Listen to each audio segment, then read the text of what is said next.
Hey, it's me, Marky Joe, here to entertain you. Yes, it is my show. It exists. I don't know what I'm gonna do with it. Yeah. It's 4:30 in the morning. My role-playing partner fell asleep on me again. Let's do some Fire Emblem. Click. Whoops. Click. Okay, Chapter 4, Joy and Sorrow, Book 2. So, last episode, Lang showed up and was like, Marth, I need you to fuck more shit up. And Marth's like, no, we won't. And also we found out that Ogma rescued the royal children of Grunia from Lang and is bringing them possibly to Archbishop Wendell. So they head over to the home beach, which is where Wendell is, and, well, where he allegedly is. And here's the thing. Firstly, Wendell is really fucking bad at real estate because he chose the most bandit-infested, like, beach in all of the continent. Oh, wait, hold on a minute. Okay, so they're not bandits, they're actually Vikings. Ooh, really switching it up, intelligence systems. And, oh shit, there's Ogma with his incredibly handsome face with the scar. I mean, I guess, it's weird how he's got such nice hair and just the prettiest face, but at the same time, he's supposed to be this tough, experienced mercenary warrior, you know? You'd think he'd be a little more ugly. But yeah, so, he's like, dudes, listen, the Vikings are really evil here, and they might want to destroy the shit out of us, so let's do our best to fight our way through this numerous amount of axe users and archers. And you know, the little kids have their little moment. Oh, and by the way, that thief wants to destroy the village, and now he's not. He has an armor killer. That's it. And now you can get whatever's in that village, which we will find out once I visit it, huh? Okay, so yeah, so Wendell protected the children formerly, and that's why we're heading here, because we assumed Ogma was bringing the kids here, and we were right. Wow, look at all that foresight going on. But anyway, this chapter's not very interesting. Oh, wait, before I go into that, the braided chick, yay! So she's like, yeah, by the way, rescue magics, I wonder if they exist. The rescue staff, what it does, yeah, Yumina has it, by the way. the braided chick is just like, I wonder if it really exists, you know, which is, oh my god, so not subtle. But yeah, you can use the rescue staff to pull Martha over there and visit the village. And, oh, who's this? Ogma's talking to Tuxedo Mask. And Ogma's like, yeah, I need to get these children, the royal Grunion children, to safety. And this guy's like, oh, is that so? Well, I'm not gonna tell you my name, but chances are I'm somebody you very much know from the previous book, because I have nice blonde hair. I wear this really nice, like, firstly, that, the turtleneck or whatever, that shit is amazing looking. The more villainous you are, the bigger your turtleneck should be. That's just the rule. But yeah, this guy's name is Sirius. He's a really good unit, but he has really awful luck, which means that every now and then he just randomly gets his ass killed. But you definitely need to keep him alive. It's very important. And this chick is just here to bitch about politics. Okay, but yeah, so Sirius joins your side for mysterious, enigmatic reasons. Ooh. And yeah, your goal is to survive these dudes. Now, here's the thing. With a healer, you'd think they'd give her a healing staff, but no, they don't. And you don't have any vulneraries either. So, you can't use Ogma a whole lot here because he doesn't have the defense and HP to withstand all these dudes. But Sirius, on the other hand, can. And, I mean, you know, you could just place him right in front of the bridge and prevent the enemies from, like, doing much. But, you know, that's less fun. We need to train up the kids. Well, one of them. I want to use Ubello. I've always used Ubello. And, you know, he's an awful fucking unit, but I want to use him anyway. But as I was saying before, fuck! Another fucking cutscene. I think I over-prepared for this goddamn commentary. Okay, yeah, this guy just tells you, yeah, Wendell's gone, but he left a tome here and you should take it. and it's one of my favorite tomes in the game. Ooh, controls win. Please take it with you. It's the shaver. Yeah. Now we can give people close shaves again. Okay, so anyway, one of the key things about this chapter is that there's a lot of bandits. Now, if you remember, the lady sword is effective against bandits. Vikings. So every time you see Kacho attack one of these dudes, she always does it in one hit. Like, these guys die really fucking fast to that thing because it deals so much damage. And here's a little bit of a dilemma here. So Yubello, I want to train him, but here's the thing. He's in a situation where, like, Ogma and Sirius can one round kill all these enemies, but Yubello has to take 2 rounds to kill these dudes. Like, you can't have, like, Sirius or Ogma weaken any of these fuckers, and then have Yubello finish off for, you know, easy experience. You have to spend 1 turn attacking the enemy, and then spend the next turn finishing them off with Yubello. And it's really annoying, and, you know, if you want to train them up, good fucking luck, because this chapter does not provide opportunities. Because yes, you can block that choke point, but here's the thing, those guys are pirates, so they can walk on water. So you can't, like, you need to kill them fast, because eventually they'll start walking over the water and invading into your weaker units, Yubello and Yumina. As for Yumina, she's worse than Malaysia in every way, except she has a higher weapon rank so that she can use the rescue staff. And Malaysia can't use it yet because she doesn't have the weapon level. I might be wrong in that. It could be that it's just a weapon that is exclusive to Yuna, but whatever. So yeah, most of this chapter I'm going to be using to grind up Doga and Ryan. Because these 3 forts have like a fucking continent's worth of reinforcements coming out of them. And like, I actually cut it out because this chapter took me over 50 minutes, and half of that was literally just killing the reinforcements. Oh, and that person's just like, oh, the star shards are pretty, maybe something good will happen if you just have them in your inventory. The game never tells you explicitly that they change your growth rates, which I think is annoying. Like, fucking tell us that shit. This is a strategy game. Like, one of the key things about strategy games is, like, you have all the information you need in front of you, it's just using it in the most strategic and logical way. So, you know, I don't understand it. So anyway, what else do I got on these notes? There's this thief that has a devil sword. I killed him, but like when you kill that guy, you get the devil sword, which is pretty rad. I probably won't ever be using it, or I might. Who knows? I've done things that are out of character for me. But yeah, Yubel can only deal 6 damage with that fire. He has 1 base magic, which is absolutely pathetic. But here's the thing, if you train him up, he actually has the highest magic growth of all the mages in the game. He's slow as hell, but if you, I mean, he won't get doubled. He's fast enough, but if you give him, like, a star shard that increases his speed, then, oh, there's the reinforcements. If you give him a star shard that increases his speed growth, he'll eventually start just destroying the fuck out of everything. And in Book 2, magic users are actually quite important, because dragons, which we will be facing later on, like we did in Book 1, are weak to specific kinds of magic based on what element the dragon is. Like, ice dragons are weak to fire, for example, or fire. Which I think is pretty cool. It's like a Pokemon kind of weakness system before Pokemon ever existed.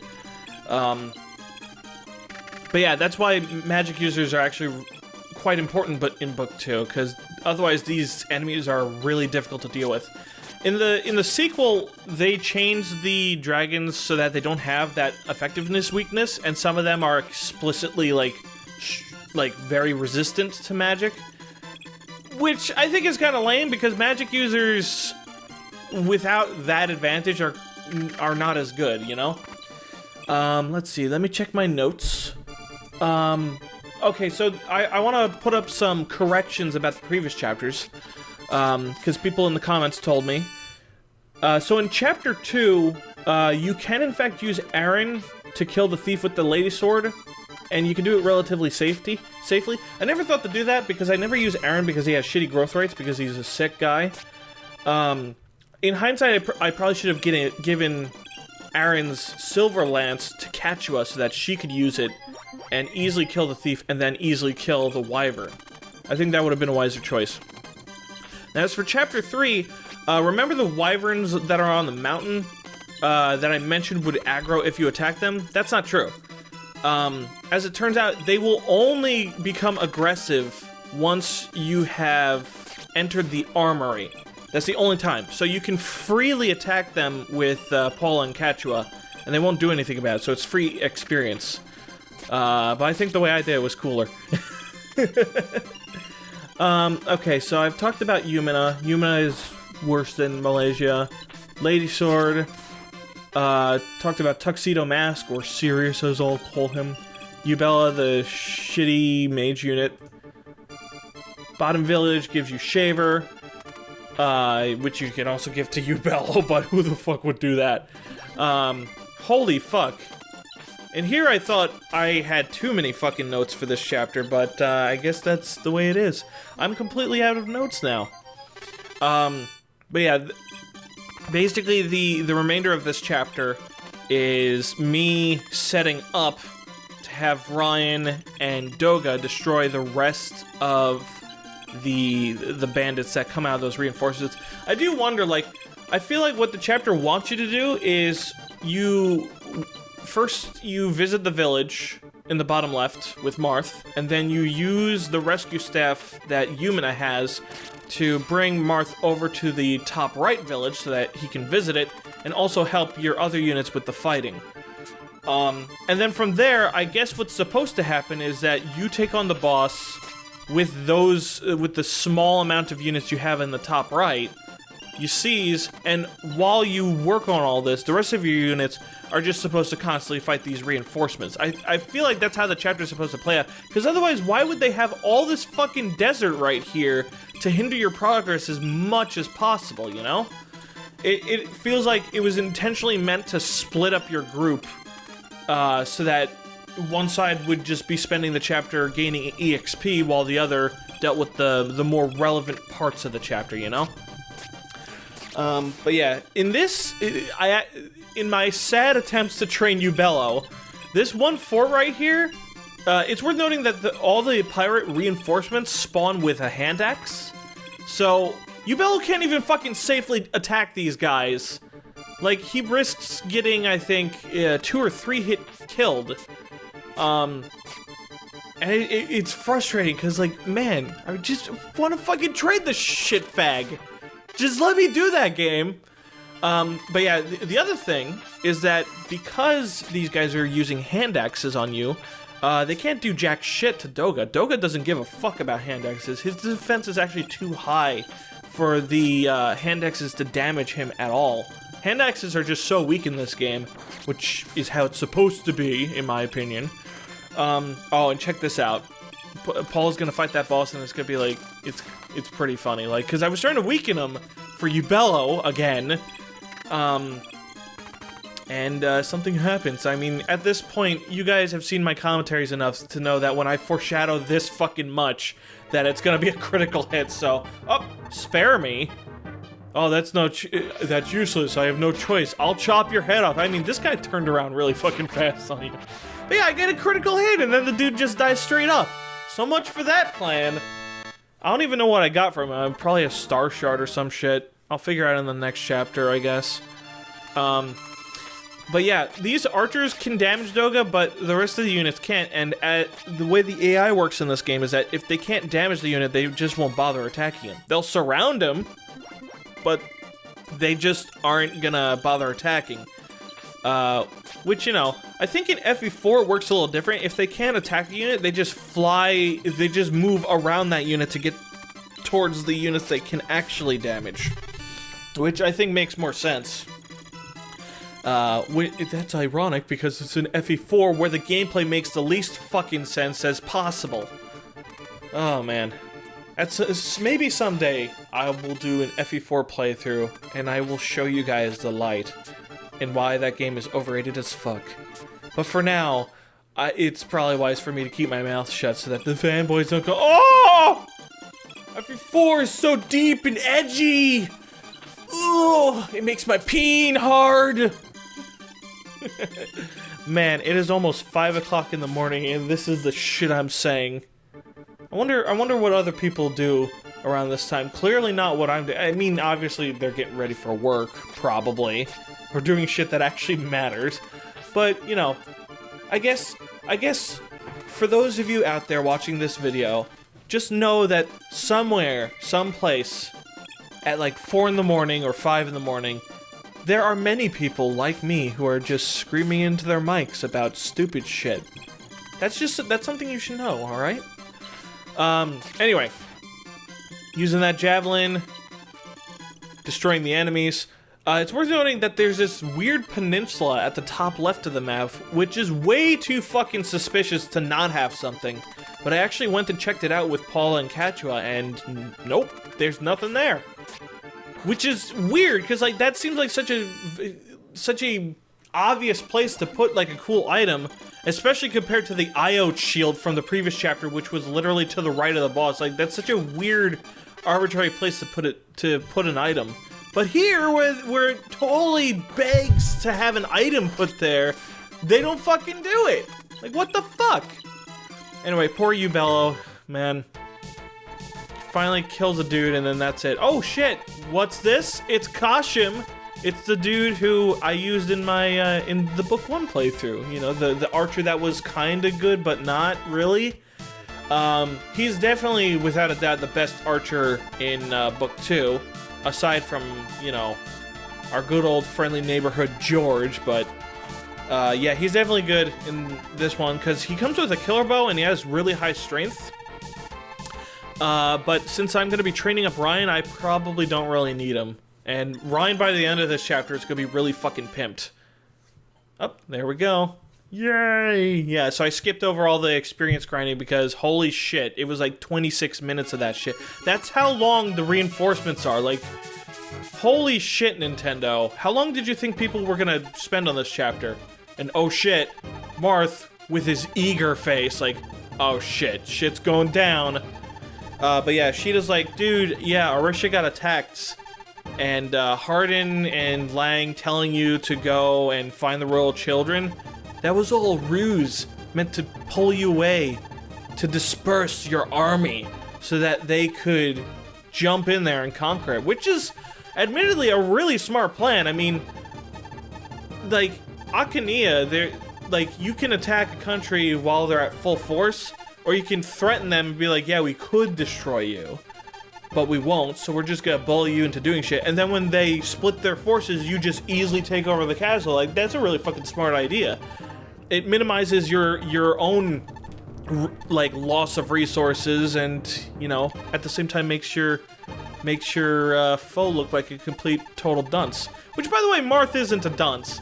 I make fun of him for not putting the pieces together, but truthfully speaking, I don't think I would be able to put the pieces together either. It's just that I know the story, and I see everything from a third-person perspective, because that's what we are. We are the third person. We're seeing this whole story unfold by a third-person perspective. So when shit like this unfolds, it's just like, oh, well, that's obvious. But it wouldn't be obvious to somebody who's actually down there on the fucking ground in front of us and doing this shit, you know? And plus, like, if I also know the plot, and somebody who doesn't might not be able to put this shit together as quick as others, you know? I need someone to review my FE hack. He needs to be someone who won't cut me slack. It's Monkey Joe, he's arrived from his golden chariot, and down he